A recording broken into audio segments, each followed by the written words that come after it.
કેવા પ્રેમમાં રહેવું અને કેવા પ્રેમમાંથી બહાર છટકીને નીકળી જવું એ નિર્ણય કરવાનો અધિકાર પણ તમને હોય છે. તો આ પુસ્તકમાંથી જોઈએ એમોર મિયો, ડૉક્ટર નિમિત ઓઝા દ્વારા લિખિત. એમાં પ્રેમ વિશે શું કહેવા માંગે છે કે પ્રેમ બે પ્રકારના હોય છે.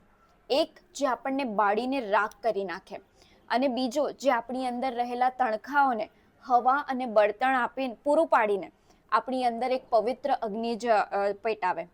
ટૂંકમાં પ્રેમ એટલે અગ્નિ.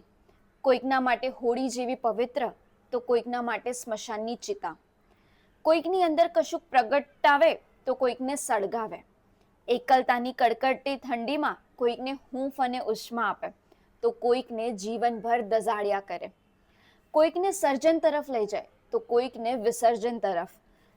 કોઈકને ખ્યાતનામ બનાવી દે તો કોઈકને બદનામ. પ્રેમની જ્વાળાઓમાં પ્રવેશનાર વ્યક્તિ માટે બે જ પરિણામો શક્ય છે. કાં તો પોતાની જાતને જડે છે એટલે પોતાને મળે છે, કાં તો તે કાયમને માટે ગુમાવી દે છે. કારણ કે પ્રેમ આપણા માટે બહુ સ્ટ્રોંગ ફિલિંગ કહી શકીએ કે સપોર્ટ કહી શકીએ કે એ હોય આપણી સાથે. કોઈકનો પ્રેમ આપણને મળે, કોઈકનો સાથ આપણને મળે તો આપણે દુનિયાની કોઈ પણ તકલીફથી, કોઈ પણ સિચ્યુએશનથી બહાર નીકળી શકીએ છીએ. અને આપણામાં સેલ્ફ કોન્ફિડન્સ વધી જાય છે, આપણા હાવભાવ બદલી જાય છે, વિચારધારા બદલી જાય છે, ઘણું બધું બદલી જાય છે.